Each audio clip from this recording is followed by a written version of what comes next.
Assalamualaikum warahmatullahi wabarakatuh. Is this very short document visible to you?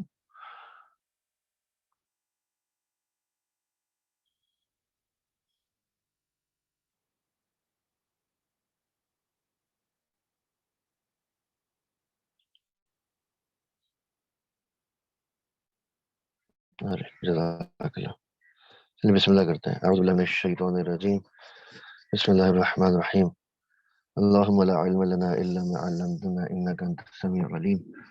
अल्लाहुम्मा सल्लि अला सय्यिदिना मुहम्मद व अला आलि व अस्हाबि सय्यिदिना मुहम्मद व बारिक व सल्लिम अलैहि। In the first two sessions, we basically discussed how confusing it would have been to the general Christian public. They wouldn't really know what their creed was. It was someone else deciding for them what makes them Christian and what makes them heretics.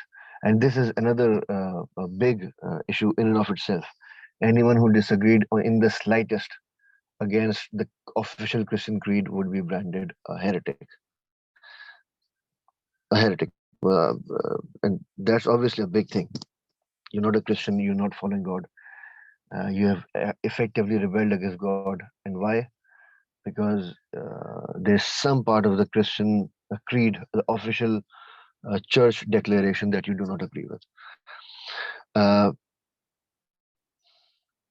In when Nabi Sallallahu was given prophecy, was given prophethood, when he was officially made a prophet at the age of 40, Allah Rabbul Izzat told Nabi Sallallahu to initiate his da'wah mission privately. For the first 3 years, the message that of Allah Rabbul Izzat being one and Nabi Sallallahu Wasallam being Allah's prophet, this message Nabi Sallallahu Wasallam took to his friends and his very close friends and his family. And this was the first 3 years of Islam. After the third year, at the end of the third year, or Allah Ta'ala instructed Nabi Sallallahu Wasallam to take his mission public. And that is when persecution started. For the next 3 years, for the next 2.5 years, Muslims were persecuted. They were tortured in ways unimaginable. The family of Hazrat Ammar, Hazrat Yasir, his son Hazrat Ammar was waterboarded. He was dunked into ponds and he would be taken out of the pond. Only when the kuffar of Makkah would be only when they would be sure that if he spends any more time in the water, he'd drown. And this would be happening on a continuous basis. Sumayya was speared in her abdomen by Abu Jahl. The kuffar of Makkah, the polytheists of Makkah, made history by being beast-like. So the Muslims and Muslims of Makkah had nowhere else to go. The first thing that they could do after 3 years was in Surah Zumar, and I think in Surah Kahf, it was revealed that Allah Rabbul Izzat would find it acceptable, admissible, if people in Makkah would leave Makkah. So it was after nearly 2.5, 3 years of intense persecution that the first 8 men and the first contingent left for Abyssinia. We call it Habsha. It is basically Ethiopia. The king Ashama was widely understood to be a very just, kind king. So 8 men and 4 women made their way to Abyssinia. And in a few months' time, 82 or 83 men and 18 or 19 more women, the second contingent made its way to Abyssinia. Now, the polytheists of Makkah did not like that because Muslims had become a very easy punching bag for them. They could do whatever they could to them. They could hit them. They could make them go hungry. They could yank all their wealth from them if they wanted to. They were they were something like they had become something like a national pastime for these people, and they were infuriated that around 120 of them had escaped from their clutches. So they uh, talked with amongst each other and sent two of their most intelligent men down to Abyssinia to get these Muslims back. One of them was Abdullah bin Rabi'ah. We, at least I do not know what happened to him later, but the other was Amr bin As, Razilullah Ta'ala, when he became a Sahabi of Nabi Sallallahu Alaihi Wasallam. And after their, when they tried to take Muslims back, and Najashi, after the first big meeting that they had with them, refused to hand over Muslims to Amr bin As and Abdullah bin Rabi'ah. The second trick Amr bin As played was uh, he told Abdullah bin Rabi'ah after they had been shunned by Najashi in the first evening was that tomorrow I'll do something that will make Najashi so angry that even he might actually kill these Muslims. Abdullah bin Rabi'ah, the person I personally am not sure about what happened to him, told Amr bin As that do not go overboard with this.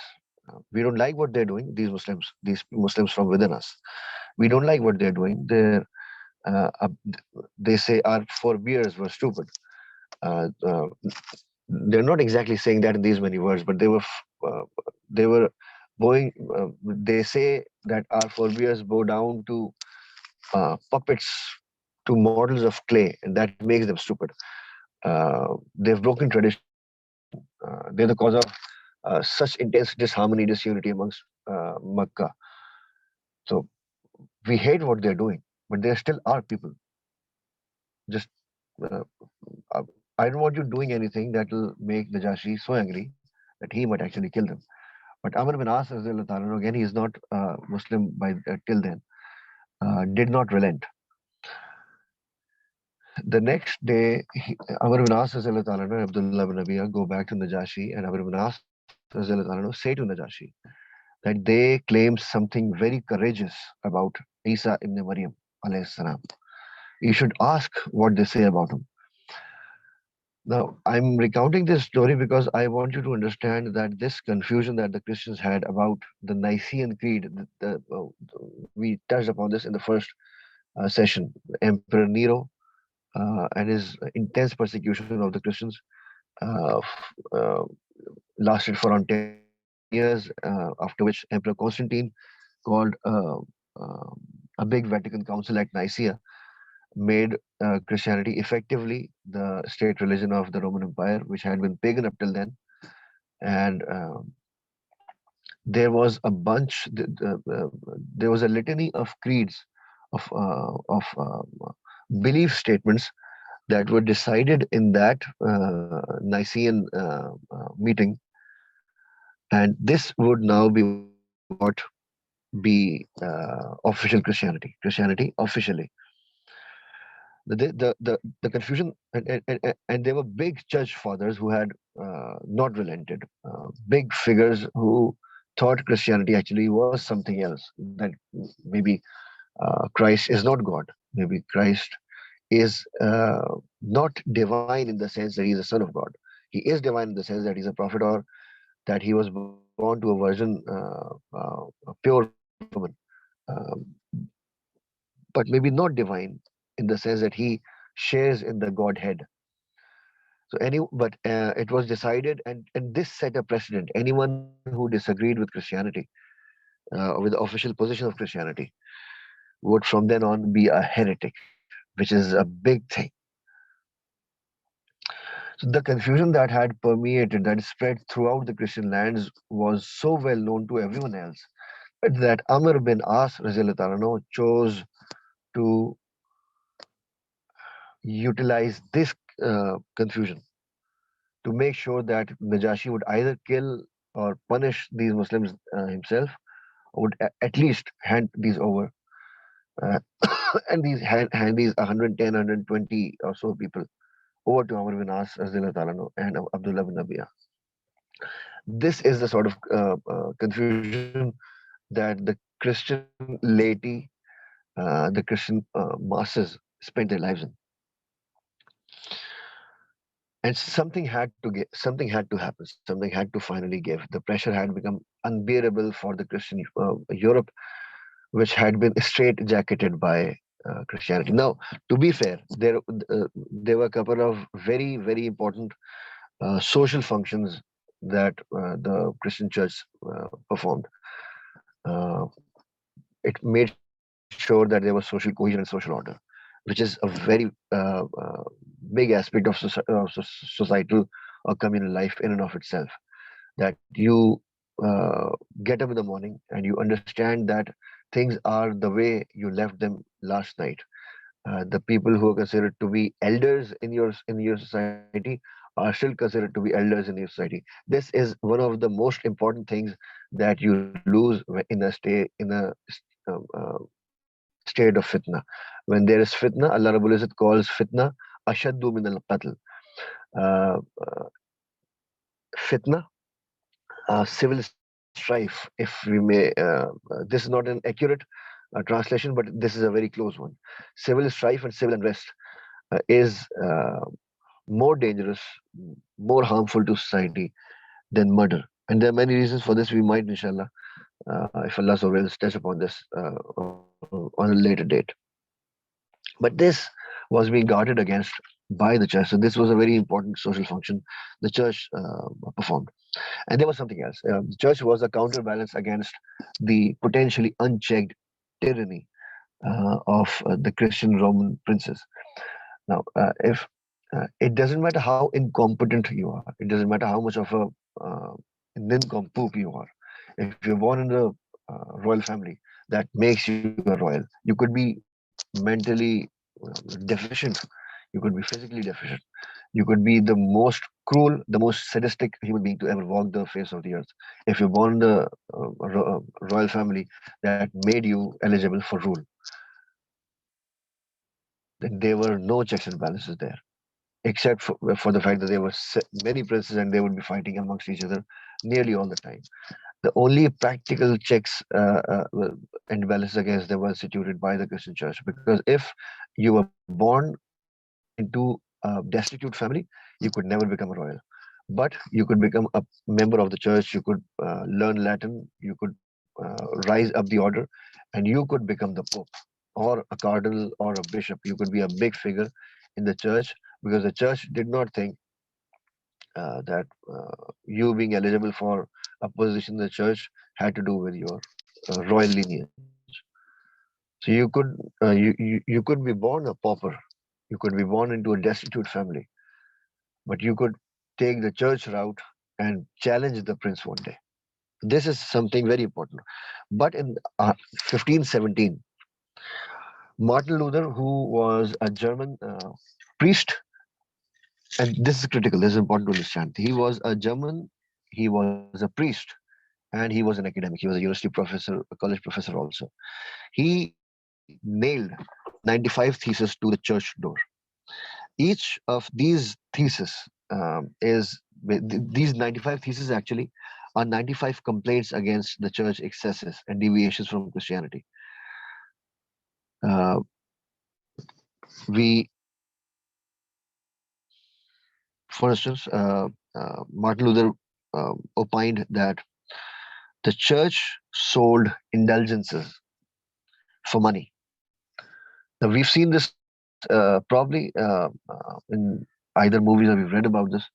Indulgences were basically atonements. You could, a Christian person could walk into the church and say that I have sinned, I've done such and such a thing that goes against the commandments of God, and I want repentance. I want to repent. I want forgiveness. The church would sell indulgence. The church would say, all right, you could donate this much land, this much gold, or this much silver to the church, and we'd ask God to forgive you. We will be your intercessors. We will be your sifarishi. Now, Martin Luther King hated that. He understood what was happening, and this had actually nothing to do with the Christianity of Jesus Christ. Church was simply becoming rich. It and was actually shamelessly utilizing the power that it had over the hearts of the people to become rich. Another one of his thesis was that the church was amassing wealth, despite being wealthy in its own right. The church had tracts upon tracts of land. It had gold, and still, if it wanted to erect any other new church or wanted to finance a new expedition against some polytheist or maybe some heretic Christian group, they would ask people for money. People would obviously give the money because what they wanted was salvation. What they did not understand was, and this is basically Martin Luther's contention, that they're being taken for a ride, they're being made fools out of. And the princes, the mercantile class, the merchants of the era were increasingly they were being fleeced dry. They were increasingly uh, fed up with the behavior of the church, but they couldn't do anything about it. The church would again, and this is another one of Martin Luther's complaints. The church would not allow any part of the holy literature to be translated into any other language in the Latin of the day. The church, and actually, this is very interesting. The first written New Testament was uh, um, the New Testament was first written in Greek, which is not the language of Jesus, not the language of Isa alayhi salatu wassalam. His was Aramaic, uh, Ibrani, we call it. This was not Greek. So the speech, the actual words of God are nowhere to be found in the Christian church, except for maybe there may be two or three words that spill over from Ibrani into Greek or into Latin, and they can still be found in the Christian Bible today. But overwhelmingly, the words used by Isa alayhi salam are no longer part of the Bible. Now, this Greek Bible was translated into High Latin and then into Latin, and this Latin became the language of uh, the Christian Church. And this is something we should also understand. We can't really underscore this point enough. There is a reason why all of this theological engineering was being to the Christian creed, to Christian theology was being done by these Christian fathers, because the language, the earliest language of Christianity, officially was Greek, and it is Greek philosophers' ideas of Plato, Aristotle, Socrates, that were making their way into Christian creed. And when we talk about, for instance, we use the word logos in Christianity. Logos comes directly from Plato. Plato or Socrates, if I am not very wrong. But it is one of those three. Logos effectively means the written word, which is one of the three of the Godhead. The Greek uh, understanding of reality, of ideas, heavily impacted the Christian understanding of Christianity. And it was this Hellenistic peripatetic Greek philosophy that actually turned out to be the shaper of Christian creed, of Christian theology. And that was obviously alien to the real Christianity. And this is one of the reasons why this actually was the biggest reason why all of the Christian lands went so much confusion and disarray. And one of the this is an important contention of Martin Luther also, that the Christian Church does not allow officially people to translate the holy text from Latin into other regional languages, which means no one can actually understand what the Bible says unless they become a formal part of the church for a number of years before they would be even allowed to, or before they would be considered to be uh, proficient in the Latin language enough to be able to read the holy text. So this means people on their own could not be Christian. They would always need the Christian church.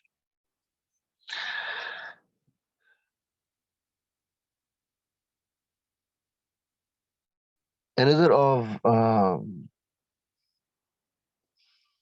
Martin Luther's contention against the Christian church of the day was the church's attitude towards any dissent. We've uh, talked about this a number of times now already, alhamdulillah. But he found the church's attitude towards any dissent. Now, dissent could be scientific or technological. This dissent could be philosophical on simply philosophical rational grounds. This dissent could be in the smallest parts of the Christian creed. Martin Luther found the Christian church's official, formal reaction to any dissent unacceptable.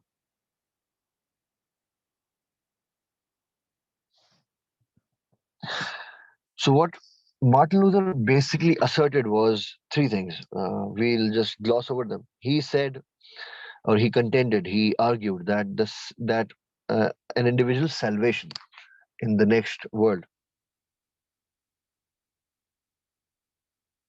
is by faith and by grace, and not by what Christianity considers or terms as holy work.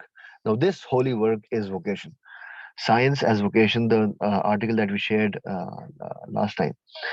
And we won't really be summarizing the article, but what we'll say is the church had effectively said that there is the only thing that is worth doing is becoming a part of the church or by serving the church in any direct capacity. If you're far removed from serving the church, you'll be far removed from God.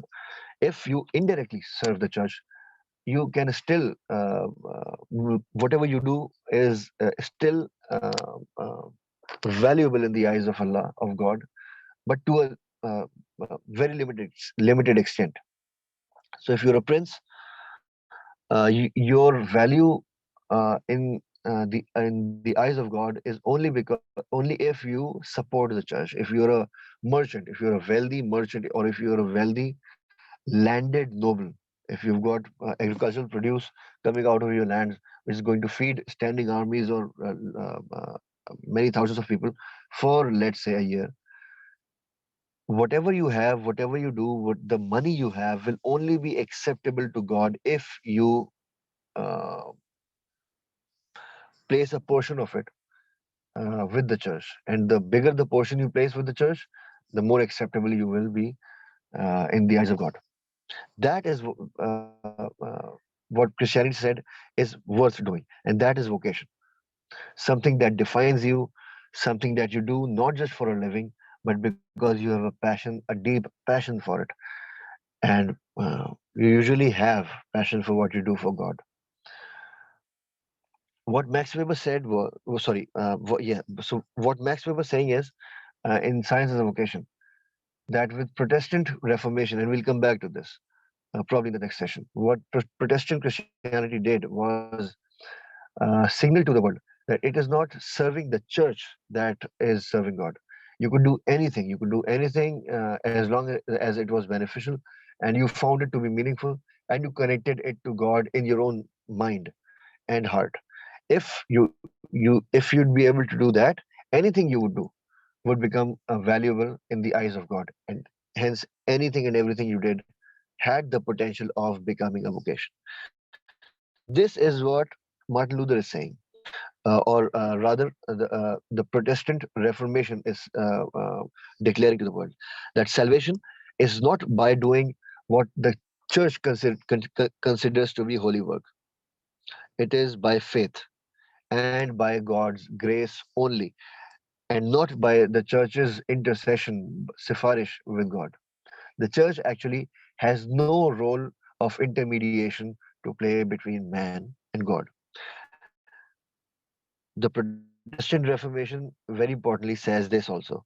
The Bible is the sole authority. The Bible tells us what God says. That is the sole authority, not the church. Now, this was completely against what the church had been saying for the past 50, at least 1250 years. The church was now being challenged. It was being said that the church is not the sole authority. The church actually has no authority because it cannot intercede with God.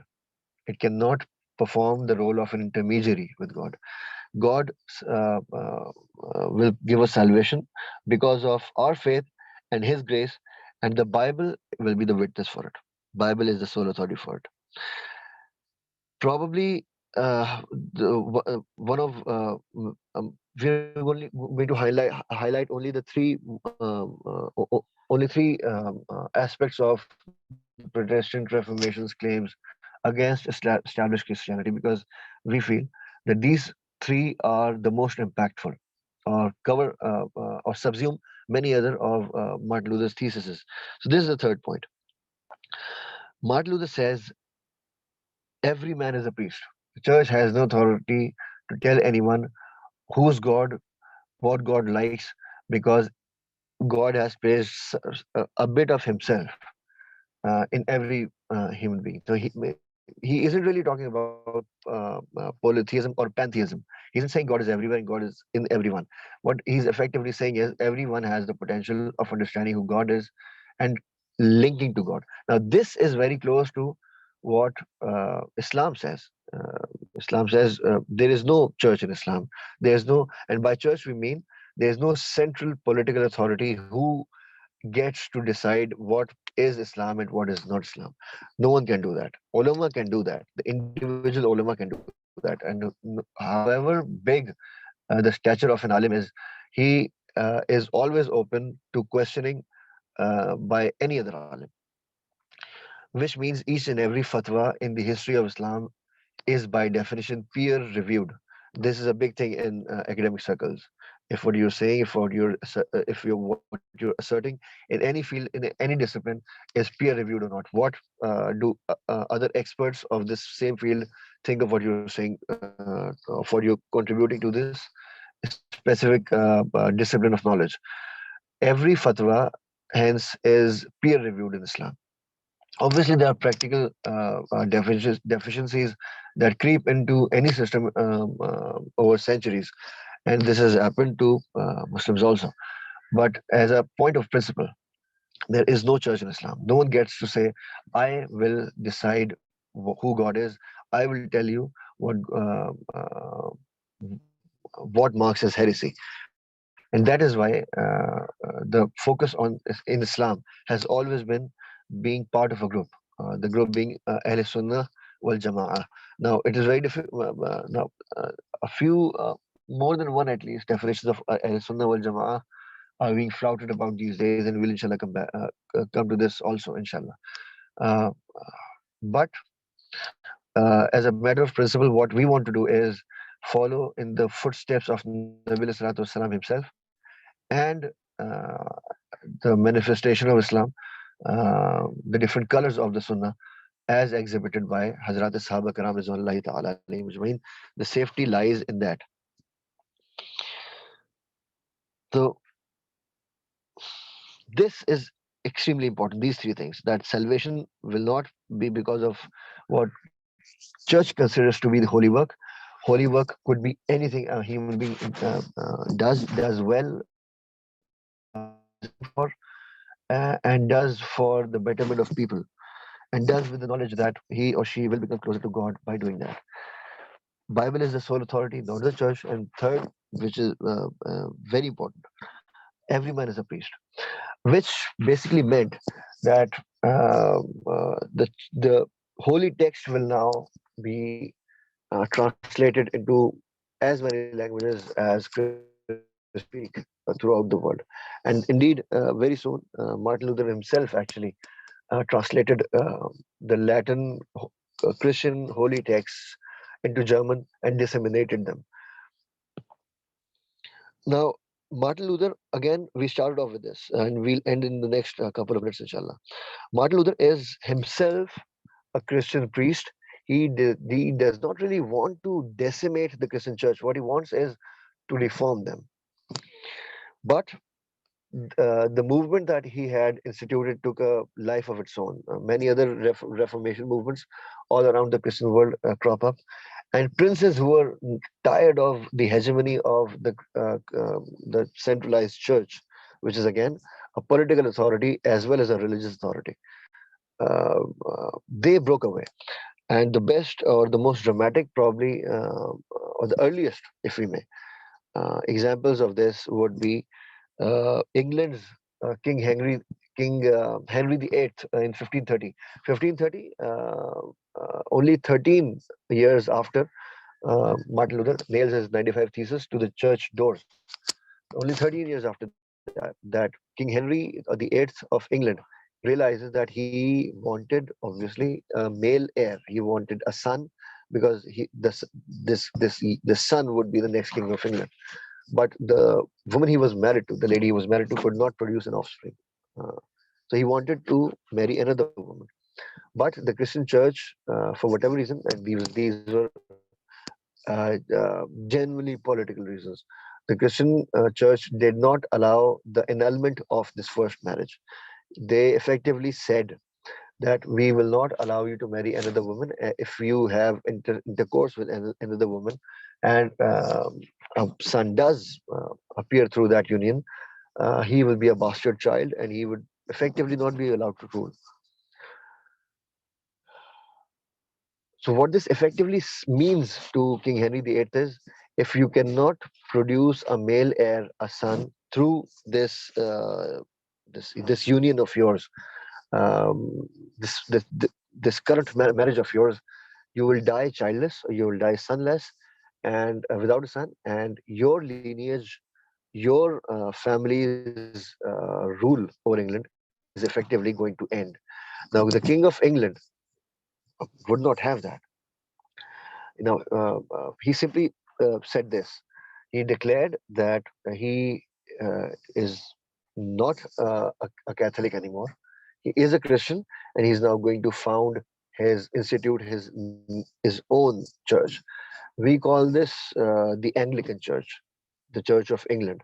It was instituted as a mark of rebellion against the Christian Church, because King Henry VIII wanted a child, a son for himself.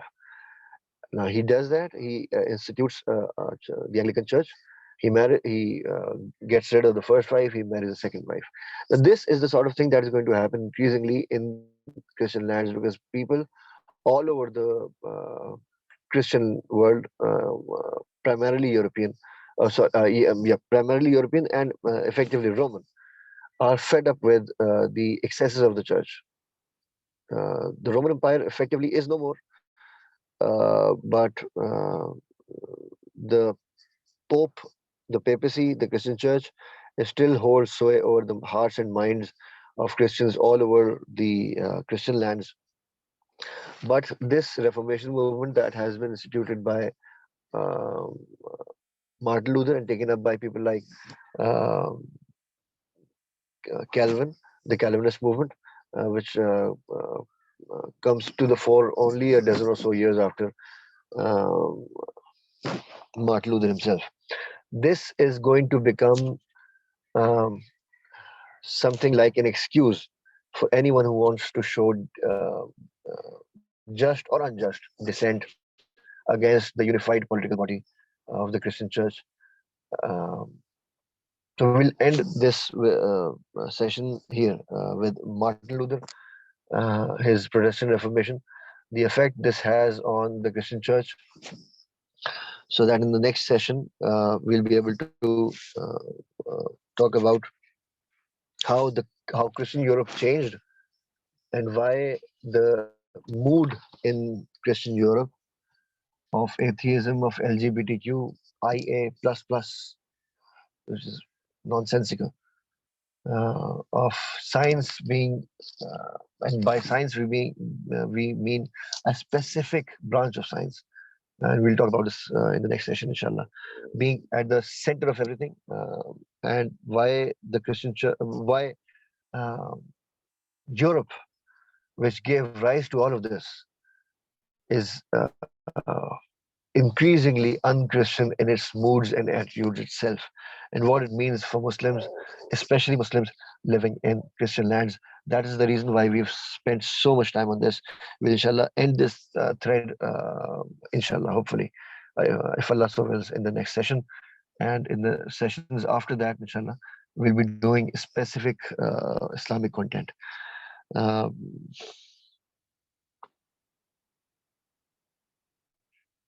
we'll talk about Halloween also, inshallah, but we can't do it now. We're already over time. Jazakallah khair for your time.